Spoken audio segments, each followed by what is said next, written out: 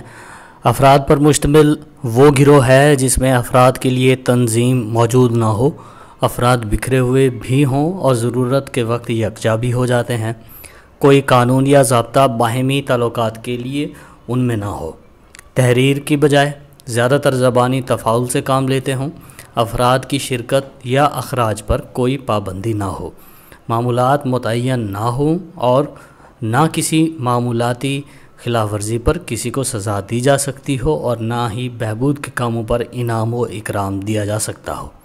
اس کی مثال گپ شپ لگانے والے گروہ ہیں جو ایک محلہ میں پائے جاتے ہیں۔ انتہائی بے تکلفی اس گروہ کے افراد میں پائی جاتی ہے، جیسے بازاروں میں چلنے پھرنے والے، میلہ و نمائش دیکھنے والے، ریڈیو سننے والے اور ٹی وی دیکھنے والے۔ اب ہم غیر رسمی گروہ کی خصوصیات دیکھتے ہیں، یعنی کہ characteristics of informal group. Number 1، قواعد و ضوابط ہیں۔ اس گروہ میں شمولیت کے لیے کوئی تحریری قواعد و ضوابط نہیں ہوتے، بلکہ جو جب چاہے اس گروہ میں شامل ہو جائے اور جب چاہے اس سے علیحدہ ہو جائے۔ نمبر 2 پر ہے باہمی تعلقات۔ اس گروہ کے ارکان کے تعلقات غیر رسمی ہوتے ہیں، جن میں مفاد پرستی کا عنصر کم ہوتا ہے۔ تعلقات کی نوعیت بعض اوقات عارضی ہوتی ہے اور بعض اوقات بڑے طویل عرصے پر محیط ہوتی ہے۔ تیسری بات جو ہے وہ ہے غیر رسمی تفاعل۔ اس گروہ کے ارکان میں تفاعل کا انداز جو ہوتا ہے وہ غیر رسمی ہوتا ہے۔ نمبر 4 پر ہے تقسیم کار۔ اس گروہ کے ارکان میں کوئی منظم اور طے شدہ تحریری نوعیت کی تقسیم کار نہیں ہوتی، بلکہ موقع کی مناسبت سے کام کی تقسیم ہو جاتی ہے۔ جیسے کسی مصیبت و ناگہانی آفت میں افراد خود سے کام شروع کر دیتے ہیں۔ مناسب کی تقسیم۔ اس گروہ کے ارکان میں مناسب کی تقسیم کا کوئی واضح نظام نہیں ہوتا، بلکہ مناسب بعض اوقات معدوم ہوتے ہیں۔ نمبر 6 پر ہے مقصد کا حصول۔ غیر رسمی گروہ کسی خاص مقصد کے حصول کے لیے وجود میں آتا ہے۔ جیسے ہی مقصد حاصل ہو جائے گروہ منتشر ہو جاتا ہے۔ یہاں پر ایک ڈائیگرام کے ذریعے غیر رسمی گروہ کے بارے میں سمجھانے کی کوشش کی جا رہی ہے، جس میں پہلے یہ دکھایا جا رہا ہے کہ فرد گروہ میں شامل ہو رہا ہے، داخل ہو رہا ہے اور فرد چھوڑ کر بھی جا رہا ہے، یعنی کہ جب اس کا جی چاہے وہ گروہ میں آ سکتا ہے اور جب اس کا جی چاہے گروہ سے باہر جا سکتا ہے۔ یہ تھا ہمارا آج کا لیکچر، جس میں ہم نے انفارمل گروپ یعنی کہ غیر رسمی گروہ کے بارے میں پڑھا۔ اگر آپ کو ہماری یہ ویڈیو پسند آئی، اس کو لائک کیجئے، کمنٹ کیجئے، شیئر کیجئے اور ہمارے چینل ٹسٹوریلز کو سبسکرائب کرنا نہ بھولیے۔ بہت شکریہ۔ السلام علیکم ناظرین، میں ہوں MS اقبال اور آپ دیکھ رہے ہیں ٹسٹوریلز۔ آج کا ہمارا جو ٹاپک ہے وہ ہے داخلی اور خارجی گروہ، یعنی کہ in group and out group. William Graham Sumner نے اپنی کتاب سوسائٹی میں داخلی اور خارجی گروہ کی تعریف یوں کی ہے۔ وہ کہتے ہیں کہ داخلی گروہ وہ ہے جس کا یعنی کہ وہ کون؟ فرد خود رکن ہو، اور اس کے برعکس جس گروہ میں وہ خود شامل نہیں وہ اس کے لیے خارجی گروہ ہوگا۔ داخلی اور خارجی گروہ کی اصطلاح میں عصبیت کا عنصر کار فرما ہوتا ہے۔ ایک فرد جس گروہ کا ممبر ہوتا ہے وہ اسے سب سے اچھا گروہ خیال کرتا ہے اور ہر دوسرے گروہ کو اپنے گروہ کے مقابلے میں ہیچ اور غاصب خیال کرتا ہے، یعنی کہ کم تر سمجھتا ہے۔ گروہ کی یہ دونوں اقسام ولیم گراہم سمنر نے بیان کی ہیں۔ اس نے گروہوں کا مطالعہ افراد کی رکنیت کے لحاظ سے کیا ہے۔ داخلی گروہ وہ ہے جس کے لحاظ سے لوگ کسی ایک یا چند ایک خواص کی بنا پر ایک گروہ بنا لیتے ہیں۔ ایسا گروہ دوسرے لوگوں کے لیے خارجی گروہ کہلائے گا۔ مثلا قومیت پاکستان اگر خصوصیت تصور کریں تو پاکستان کے رہنے والے تمام باشندے ایک داخلی گروہ بنائیں گے اور باقی دنیا کے تمام معاشرے خارجی گروہ ہوں گے۔ اسی طرح ڈیرہ غازی خان کے رہنے والے تمام لوگ آپس میں داخلی گروہ کے ممبر ہیں اور باقی سب ان کے لیے خارجی گروہ سے تعلق رکھتے ہیں۔ اسی طرح ایک ذات کے لوگ دوسری ذات کے لوگوں کو خارجی گروہ تصور کرتے ہیں اور خود کو داخلی گروہ کی ایک لازمی خاصیت یہ ہے کہ ممبران کوئی ایک یا ایک سے زیادہ خصوصیات باہمی طور پر مشترک رکھتے ہیں۔ عمر کے لحاظ سے، پیشے کے لحاظ سے یا رہائش کے لحاظ سے، ہر خاصیت کے لحاظ سے ممبروں میں یکسانیت موجود ہوتی ہے۔ اس لیے دوسروں یعنی بیرونی گروہوں کے مقابلے میں ان میں باہمی طور پر زیادہ سالمیت پائی جاتی ہے۔ ان میں تفاعل کی مقدار دوسروں سے زیادہ ملتی ہے اور ایک دوسرے کے ساتھ دلچسپی کا اظہار بھی کرتے ہیں۔ باہمی میل جول کی خصوصیت زیادہ ہوتی ہے۔ جو لوگ داخلی گروہ میں شامل ہو گئے ان کے علاوہ باقی ماندہ تمام خارجی گروہ کے ممبر کہلاتے ہیں۔ یہ گروہ کی عام شکل ہے، خاص طور پر اس میں گروہی خواص نہیں ہوتے۔ مثلا اگر ہم پیشہ کے لحاظ سے پروفیسر ہیں تو ہم داخلی گروہ کے ممبر ہوئے، ہمارے علاوہ باقی سب لوگ خارجی گروہ کے ممبر کہلائیں گے۔ چونکہ خارجی گروہ کی تشکیل کسی مقررہ خصوصیت کی بنا پر نہیں ہوتی، اس لیے اس کے خواص بھی متعین نہیں کیے جا سکتے۔ یہ تھا ہمارا آج کا لیکچر جس میں ہم نے ان گروپ اور آؤٹ گروپ یعنی کہ داخلی اور خارجی گروہ کے بارے میں پڑھا۔ اگر ہماری یہ ویڈیو آپ کو پسند آئی تو اس کو لائک کیجئے، کمنٹ کیجئے، شیئر کیجئے، اور اگر ابھی تک آپ نے ہمارا چینل سبسکرائب نہیں کیا تو براہ مہربانی اس کو سبسکرائب کیجئے۔ Thank you very much. السلام علیکم دوستو، میں ہوں ایم ایس اقبال اور آپ دیکھ رہے ہیں ٹیسٹوریلز۔ آج کا جو ہمارا ٹاپک ہے وہ ہے عمودی و افقی گروہ یعنی کہ ورٹیکل اینڈ ہاریزونٹل گروپ۔ سب سے پہلے ہم عمودی گروہ کے بارے میں پڑھتے ہیں یعنی کہ ورٹیکل گروپ کے بارے میں پڑھتے ہیں۔ عمودی گروہ وہ گروہ ہے اس میں ایک درجہ کے لوگ ہوں، یعنی جن کا معیار زندگی یکساں ہو، جن کی آمدنی یکساں ہو، یا جن کے وسائل آمدنی تقریباً یکساں ہوں، یا جن کی زمین کی حد ملکیت تقریباً برابر ہو، یا جو ملازمین ایک ہی گریڈ میں ہوں۔ ان سب کو ہم 3 درجوں میں آسانی کی غرض سے تقسیم کرتے ہیں۔ ایک ہم اعلیٰ درجہ بناتے ہیں، اس کے بعد متوسط درجہ اور ادنیٰ درجہ۔ ایک ہی درجہ کے لوگ آپس میں ایک گروہ بناتے ہیں۔ یہ اس وجہ سے ہے کہ ان کے ذرائع آمدنی یکساں ہے اور ان کا معیار زندگی ملتا جلتا ہے۔ یہ لوگ ایک دوسرے کے قریب جلد آ جاتے ہیں، جن سے ان کے مابین سماجی تفاعل اور گہرا ہونے کے مواقع پیدا ہوتے ہیں۔ بلکہ یہ تفاعل ان میں قریبی رشتے قائم کر کے انہیں رشتہ داری کے نظام میں ڈال دیتا ہے، لیکن یہ شرط تفاعل پر ہے، یعنی کہ اگر تفاعل ہوگا تو یہ آپس میں رشتہ داریاں قائم کر پائیں گے، وگرنہ گروہ ڈھیلا ڈھالا ہوگا اور مذکورہ بالا معاشرتی تقسیم کی طرح ہوگا۔ پس عمودی گروہ ان افراد پر مشتمل ہے جو ایک ہی معاشرتی درجہ سے تعلق رکھتے ہوں، یا یوں کہیں کہ جب ایک جیسے معاشرتی درجہ کے افراد آپس میں کسی ایک مقصد کے لیے باہمی تفاعل کریں تو وہ عمودی گروہ کہلائے گا۔ اس کے بعد ہم بات کرتے ہیں افقی گروہ کی یعنی کہ ہاریزونٹل گروپ۔ افقی گروہ میں ایسے افراد شامل ہیں جن کے پیشے یکساں ہوں، جیسے کاشتکاروں کی انجمن، کلاتھ مرچنٹ ایسوسی ایشن۔ ان میں شامل افراد کا منصب تقریباً یکساں ہوتا ہے، ان کا منصب نہیں بدلتا، البتہ پیشے بدل لیتے ہیں۔ جو پیشہ اختیار کرتا ہے اسی پیشے سے تعلق رکھنے والے گروہ میں شامل ہوگا۔ جب ان سے تفاعل کرے گا تو یہ افقی گروہ کہلائے گا۔ جیسے جنرل سٹور والے یا میڈیکل سٹور والے کاروباری ساتھیوں سے تفاعل کر کے اپنے گروہ یا انجمن بنائیں تو انہیں افقی گروہ کہیں گے۔ یہ تھا ہمارا آج کا لیکچر جس میں ہم نے عمودی گروہ اور افقی گروہ کے بارے میں پڑھا۔ اگر آپ کو ہماری یہ لیکچر پسند آیا تو اس کو لائک کیجئے، کمنٹ کیجئے، شیئر کیجئے اور ہمارے چینل کو سبسکرائب کرنا نہ بھولیے۔ Thank you very much. السلام علیکم دوستو، میں ہوں ایم ایس اقبال اور آپ دیکھ رہے ہیں ٹیسٹوریلز۔ اگر ابھی تک آپ نے ہمارا یہ چینل سبسکرائب نہیں کیا تو برائے مہربانی اس کو سبسکرائب کیجئے تاکہ آپ کو نئی آنے والی ویڈیوز ملتی رہیں۔ آج کا ہمارا ٹاپک ہے رجوعی گروہ یعنی کہ ریفرنس گروپ۔ اس رجوعی گروہ کی اصطلاح جو تھی وہ ہیمن نے پہلے استعمال کی تھی۔ اس کی تعریف ایم شیرف لکھتے ہیں، رجوعی گروہ سے مراد وہ گروہ ہے جس سے فرد اپنے آپ کو منسلک کر لیتا ہے یا نفسیاتی طور پر اپنے آپ کو اس میں منسلک کرنے کا خواہش مند ہوتا ہے، یعنی کہ چاہتا ہوتا ہے کہ بھی میں اس گروپ میں شامل ہو جاؤں یا منسلک ہو جاؤں۔ دراصل رجوعی گروہ بھی معاشرے کی پیداوار ہے۔ نہایت سادہ اور مختصر معاشرے میں فرد اپنے آپ کو کسی چھوٹے گروہ کے ساتھ منسلک کر لیتا ہے، خاص طور پر بنیادی گروہ کے ساتھ۔ اس کا کردار بھی اسی گروہ سے متعین ہوتا ہے۔ اس کے برعکس جو ہم آج کا موجودہ پیچیدہ معاشرہ ہے اس میں فرد کے سامنے بہت سے گروہ ہوتے ہیں جو اس کے کردار کو مختلف سطحوں پر متاثر کرتے ہیں۔ بعض حالتوں میں تو بنیادی گروہ بھی اتنا اہم ہوتا ہے جتنا کہ اس کا رجوعی گروہ ہوتا ہے۔ رجوعی گروہ کے معمولات اور اقدار بہت اہم ہوتے ہیں، حالانکہ رجوعی گروہ کے اراکین کا آپس میں جسمانی ملاپ نہیں ہوتا، یعنی کہ ضروری نہیں ہے کہ رجوعی گروہ کے ارکان ایک دوسرے کے ساتھ ملتے ہوں، ضروری نہیں ہے۔ ایک فرد کے بہت سے رجوعی گروہ ہو سکتے ہیں جو اس کے کردار کو متاثر کرتے ہیں، جن میں والدین، استاد، دوست، پیر کامل وغیرہ۔ تو دوستو یہ تھا ہمارا آج کا لیکچر، جس میں ہم نے رجوعی گروہ یعنی کہ ریفرنس گروپ کے بارے میں پڑھا۔ اگر آپ کو ہماری یہ ویڈیو پسند آئی، اس کو لائک کیجئے، کمنٹ کیجئے، شیئر کیجئے اور اس کو ہمارے چینل کو سبسکرائب کرنا نہ بھولیے۔ تھینک یو ویری مچ۔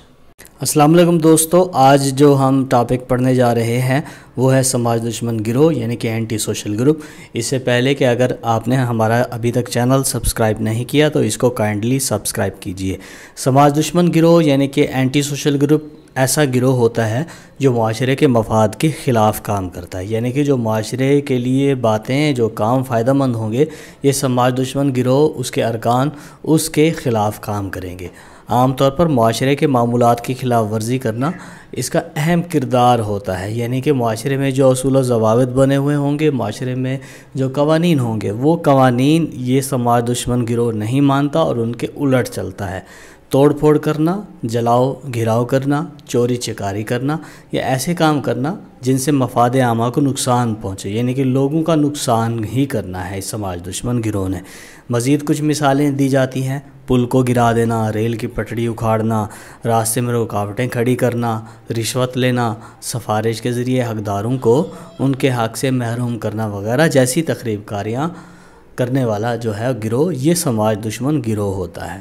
اس میں مزید کچھ مثالیں ہیں جس میں حکومت کے خلاف سازش کرنے والا گروہ یا سازش کرنے والے بندے، ہڑتال و جلوس کے ذریعے سماجی ضبط کو توڑنے والے لوگ، آگ لگانے والے وغیرہ، یہ سارے کے سارے ہماری اس سماج دشمن گروہ میں شامل ہیں، یعنی کہ یہ اینٹی سوشل گروپ ہے۔ اگر آپ کو ہماری یہ ویڈیو پسند آئی، اس کو لائک کیجئے، کمنٹ کیجئے، شیئر کیجئے اور ہمارے چینل ٹیسٹوریلز کو سبسکرائب کرنا نہ بھولیے۔ بہت شکریہ۔ السلام علیکم دوستو، میں ہوں MS اقبال اور آپ دیکھ رہے ہیں ٹیسٹوریلز۔ آج کے لیکچر میں ہم یہ دیکھیں گے کہ ایک معاشرتی گروہ کیا ہوتا ہے اور معاشرتی تقسیم کیا ہوتی ہے، یعنی کہ سوشل گروپ کیا ہوتا ہے اور سوشل کیٹیگریز یا سوشل سٹریٹیفیکیشن کیا ہوتی ہے۔ دیکھیں جی، معاشرتی گروہ ایک الگ چیز ہے اور معاشرتی تقسیم ایک الگ چیز ہے۔ ہم آپ کو اس کا فرق سمجھاتے ہیں۔ معاشرتی گروہ میں سماجی تفاعل شرط اول ہے، یعنی کہ اگر ہم گروہ کی بات کریں، معاشرتی تقسیم کی نہیں، اگر ہم صرف گروہ کی بات کریں تو معاشرتی گروہ میں سماجی تفاعل پہلی شرط ہے، دو یا دو سے زیادہ افراد کا ہونا یہ دوسری شرط ہے، یہ تفاعل بامقصد ہونا تیسری شرط ہے۔ اس تفاعل کے نتیجے میں گروہ میں شریک اذہان ظاہری اور باطنی طور پر ایک دوسرے سے متاثر ہوتے ہیں، جس کی وجہ سے ان میں انفرادی و اجتماعی تبدیلیاں آتی ہیں۔ یہ تبدیلیاں اگر بامقصد ہوں تو معاشرتی ترقی یا انفرادی ترقی کہلاتی ہے، اور مجموعی طور پر معاشرتی تغیر یا انفرادی تغیر ہوگا۔ لیکن یہ کیا ہوتا ہے کہ ایک گروپ بن جاتا ہے، لیکن معاشرتی تقسیم میں ایک ہی جنس یا ایک ہی قسم یا ایک ہی نوع کے افراد شامل ہوتے ہیں، جیسے ایک ہی ذات یا برادری کے افراد یا ایک ہی پیشہ کے افراد، ایک ہی جنس مرد یا عورتیں۔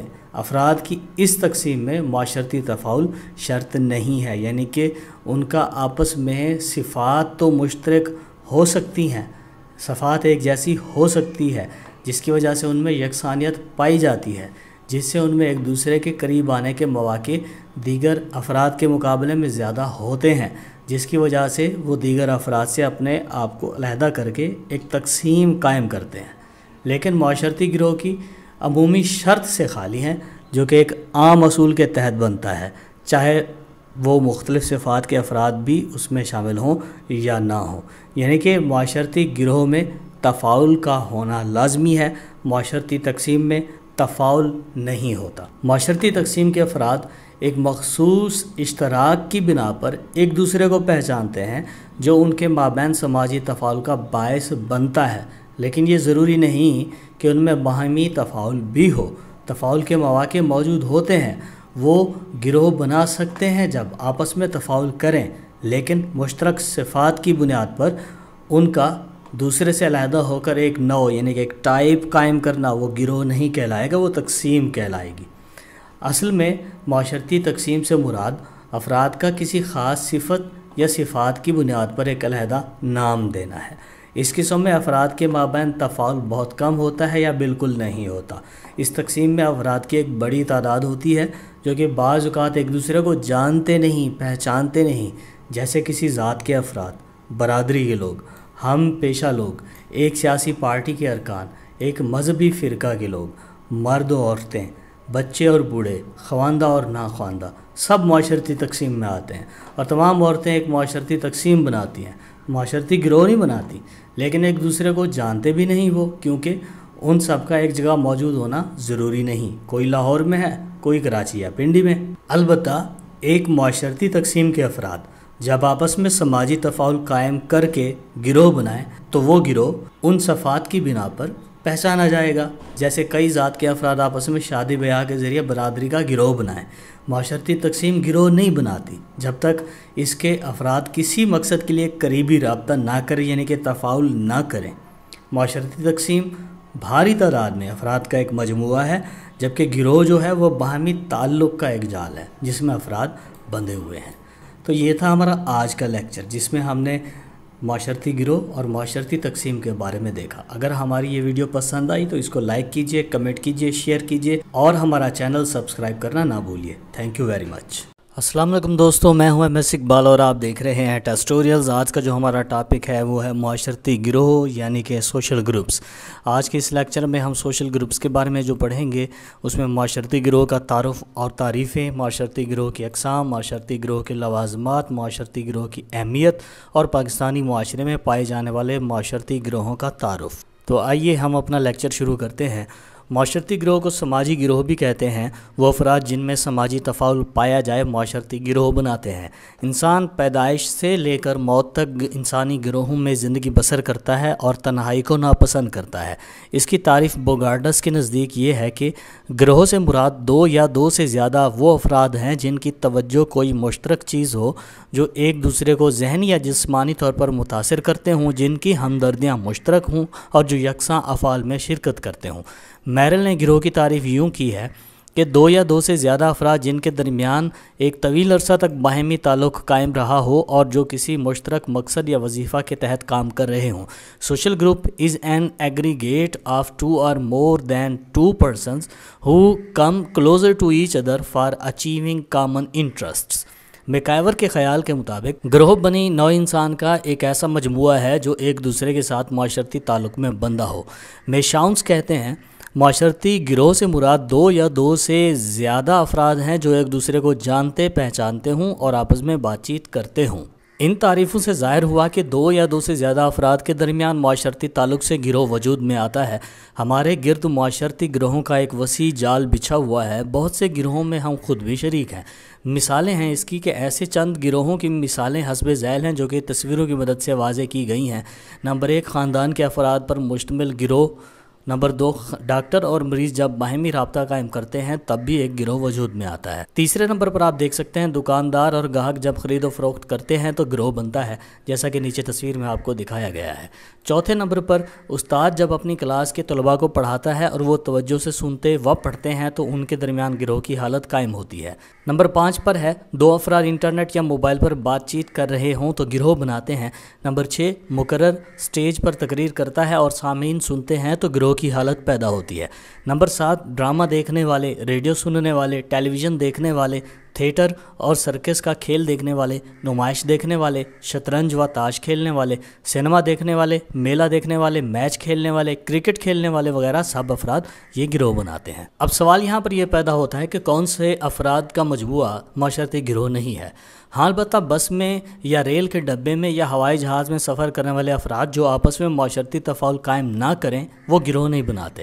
کلاس کے طلباء جو استاد کے انتظار میں بیٹھے ہیں یا سینما ہال میں داخل ہونے والے افراد فلم شروع ہونے سے پہلے اگر آپس میں بات چیت نہ کریں تو گروہ نہیں کہلائیں گے۔ بازار میں پھرنے والے افراد جو اپنی اپنی حاجات کے لیے جا رہے ہیں گروہ نہیں بناتے۔ ایک دفتر میں کام کرنے والے بہت سے ملازمین جو الگ الگ اپنے کام میں مصروف ہیں وہ بھی گروہ میں داخل نہیں ہیں۔ پس معلوم ہوا کہ معاشرتی گروہ دو یا دو سے زیادہ افراد کے مابین سماجی تفاعل کی حالت کا پایا جانا ہے۔ اب ہم دیکھتے ہیں کہ معاشرتی گروہ کے عناصر یا لوازمات کیا ہوتے ہیں۔ ایلیمنٹس اور ایسینشلز آف سوشل گروپ۔ معاشرتی گروہ کی تشکیل کے 3 عناصر ہوتے ہیں۔ نمبر 1 پر ہے دو یا دو سے زیادہ افراد کا موجود ہونا۔ نمبر 2، ان افراد میں باہمی تعلق پایا جانا۔ نمبر 3، اسی تعلق کا بامقصد ہونا یا ان افراد میں مشترک مقصد پایا جانا۔ اس سے ظاہر ہوتا ہے کہ افراد کسی خاص مقصد یا ضرورت کی تسکین کے لیے ایک دوسرے سے رابطہ کر کے معاشرتی گروہ بناتے ہیں۔ اب ہم دیکھتے ہیں کہ معاشرتی گروہ کی اقسام کیا ہیں۔ Types of social groups. ہماری زندگی گروہوں پر مشتمل ہے اور ہمارے ارد گرد مختلف معاشرتی گروہ ہی ہیں۔ ان گروہوں کو یکساں خواص کی بنیاد پر بہت سی اقسام میں تقسیم کیا گیا ہے، جن میں سے چند قسمیں حسب ذیل ہیں، جیسا کہ نیچے ماڈل میں ہم آپ کو دکھائیں گے۔ یہاں آپ کے سامنے ایک ڈائیگرام دیا گیا ہے۔ یہاں پر ہم مختلف طریقے سے گروہوں کی قسموں کو ہم تقسیم کرتے ہیں۔ تعلق کی نوعیت اور گہرائی کی بنیاد پر دو گروہ ہیں، ابتدائی گروہ اور ثانوی گروہ۔ رکنیت کی بنیاد پر بھی دو گروہ ہیں، رکنیتی گروہ اور غیر رکنیتی گروہ۔ شناخت یا خاصیت کی بنیاد پر بھی دو گروہ ہیں، داخلی گروہ اور خارجی گروہ۔ قواعد و ضوابط کی بنیاد پر بھی گروہ ہیں، جن کو رسمی گروہ اور غیر رسمی گروہ کہتے ہیں۔ تو آئیے ہم سب سے پہلے ابتدائی یا بنیادی گروہ یعنی کہ پرائمری اور بیسک گروپ کے بارے میں ڈسکس کرتے ہیں۔ ابتدائی یا بنیادی گروہ کا تصور سب سے پہلے ماہر عمرانیات C.H. کولے نے پیش کیا تھا۔ اس نے تعریف کی تھی کہ یہ وہ گروہ ہے جس کے ارکان آپس میں گہرا تعلق رکھتے ہیں، ان میں جذباتی تعلق پایا جاتا ہے، باہمی اخوت و محبت رکھتے ہوں، ایک دوسرے سے تعاون کرتے ہوں، فریقین ایک دوسرے کو قریب سے جانتے ہوں اور ایک دوسرے کے رازدار ہوں، ان میں آپس میں کوئی پردہ یا فرق نہ ہو، بنیادی یا ابتدائی گروہ کہلاتا ہے۔